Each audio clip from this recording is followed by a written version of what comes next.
Assalamualaikum warahmatullahi wabarakatuh. Perkenalkan, nama saya Anggun Winda Putri.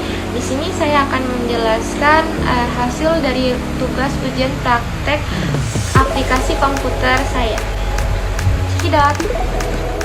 Hai guys, assalamualaikum warahmatullahi wabarakatuh. Perkenalkan, nama saya Anggun Winda Putri. Di sini saya akan membagikan hasil ujian aplikasi komputer saya.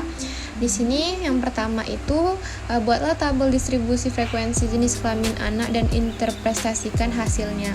Nah, dari SPSS ini menunjukkan distribusi frekuensi berdasarkan jenis kelamin dari total 30 subjek, 13 individu, 43,3% teridentifikasi sebagai laki-laki, sementara 17 individu, 56,7% adalah perempuan. Data ini mengindikasi bahwa proporsi subjek perempuan sedikit lebih dominan dibandingkan dengan laki-laki dalam populasi sampel ini. Lalu selanjutnya, buatlah tabel distribusi status gizi anak berdasarkan indeks PB/U sangat pendek, normal, dan interpretasikan hasilnya. Nah, di sini menyajikan distribusi status gizi yang dinilai menggunakan indeks panjang badan menurut umur. Klasifikasi status gizi meliputi sangat pendek, normal, dan lebih. Hasil menunjukkan bahwa subjek 3,3% dikategorikan sangat pendek, 4 subjek atau 4 itu 13,3% pendek, dan mayoritas subjek yaitu 25 individu 83,3% berada dalam kategori normal. Tidak ditemukan subjek yang termasuk dalam kategori tinggi atau lebih. Selanjutnya, buatlah tabel distribusi status gizi anak berdasarkan indeks berat badan menurut umur. Berat badan sangat kurang, normal, lebih, dan interpretasikan hasilnya. Di sini dapat dilihat tabel ini menunjukkan distribusi status gizi berdasarkan indeks berat badan menurut umur dengan kategori berat badan kurang, berat badan normal, dan resiko berat badan lebih dari 30 subjek. 5 individu 16,7% golongan berat badan kurang, 14 individu 46,7% berat badan normal, dan 11 individu 36,7% berada pada resiko berat badan lebih. Interpretasikan data ini menunjukkan bahwa kurang dari separuh populasi sampel memiliki berat badan yang ideal sesuai dengan usia mereka. Proporsi yang signifikan menunjukkan risiko kelebihan berat badan, sementara sebagian kecil mengalami kekurangan berat badan. Pola ini mengidentifikasi hanya polarisasi dalam status gizi berat badan pada kelompok anak yang diamati. Selanjutnya, nomor 4, buatlah tabel distribusi status gizi anak berdasarkan indeks berat badan menurut panjang badan, gizi buruk, gizi kurang, normal, lebih, dan interpretasikan hasilnya. Interpretasi distribusi status gizi berdasarkan indeks berat badan menurut panjang badan. Berat badan panjang badan pada 30 subjek menunjukkan bahwa 2 subjek 6,7% dikategorikan gizi kurang, 16 subjek 53,3% memiliki status gizi baik, dan 12 subjek 40% dikategorikan gizi lebih. Ini mengidentifikasi bahwa sebagian besar anak 53,3% dalam sampel ini memiliki status gizi yang baik berdasarkan proporsi berat badan terhadap panjang badan, namun terdapat proporsi yang cukup signifikan 40,0% yang menunjukkan kondisi gizi lebih, dan sebagian kecil 6,7% mengalami gizi kurang. Selanjutnya, buatlah tabel distribusi status gizi anak berdasarkan indeks IMT menurut umur, sangat kurus, normal, kelebihan berat badan, dan interpretasikan hasilnya. Interpretasi berdasarkan indeks massa tubuh menurut umur atau IMT/U pada 30 subjek, 6 subjek 20% dikategorikan gizi kurang, 14 subjek 46,7% memiliki status gizi baik, dan 10 subjek 33,3% dikategorikan resiko gizi lebih.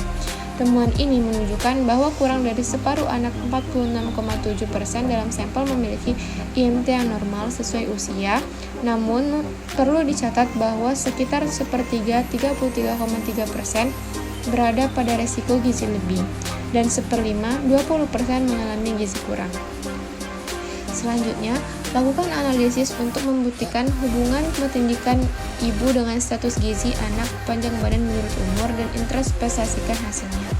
Interpretasi Hasil uji chi-square menunjukkan nilai persen chi-square sebesar 4,518 dengan nilai signifikan asymptotic to site sebesar 0,340, p-value lebih dari 0,05, HO diterima, maka tidak ada hubungan yang signifikan secara statistik antara tingkat pendidikan ibu dengan status gizi anak berdasarkan indeks panjang badan menurut umur.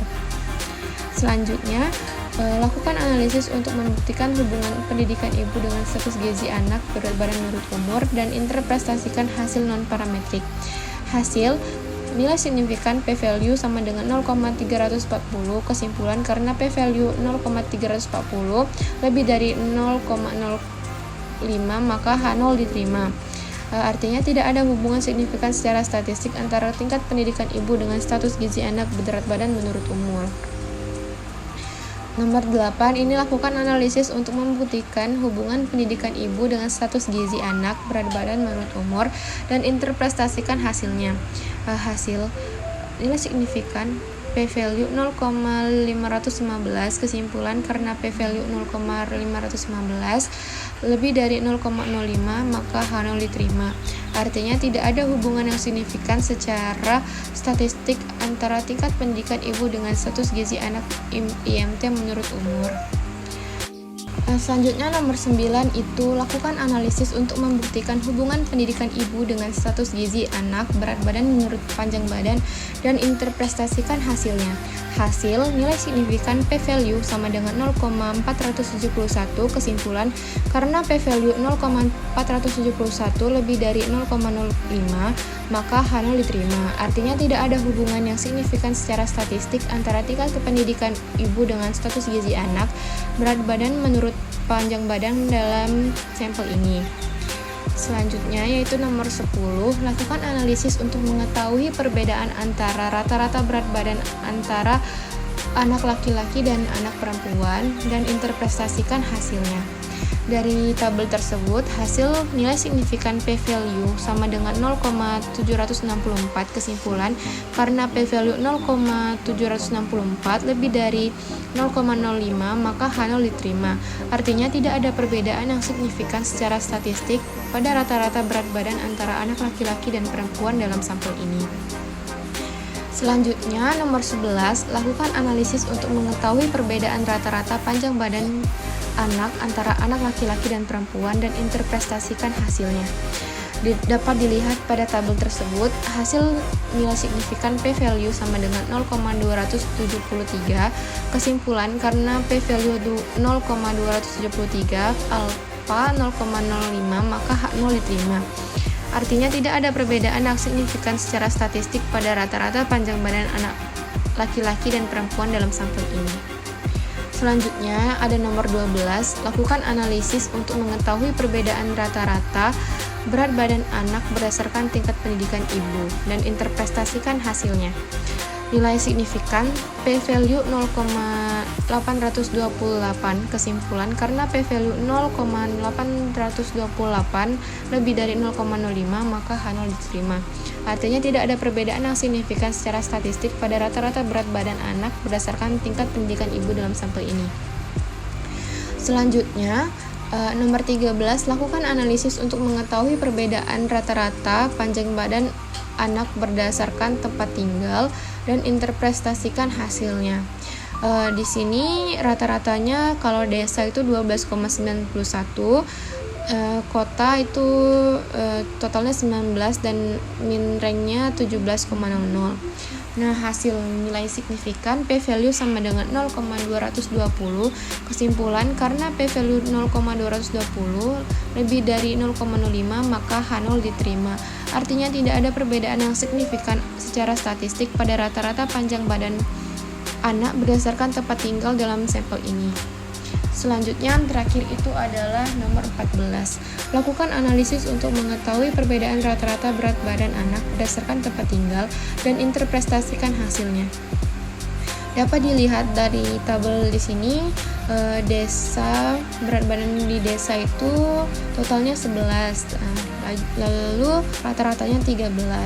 Kalau di kota itu totalnya 19 dan rata-ratanya 16,95. Hasil nilai signifikan p-value sama dengan 0,236. Kesimpulan, karena p-value 0,236 lebih dari 0,05, maka H0 diterima. Artinya tidak ada perbedaan yang signifikan secara statistik pada rata-rata berat badan anak berdasarkan tempat tinggal dalam sampel ini. Terima kasih, mungkin itu saja hasil presentasi dari ujian praktek aplikasi komputer Anggun Dwinda Putri. Saya akhiri, wassalamualaikum warahmatullahi wabarakatuh.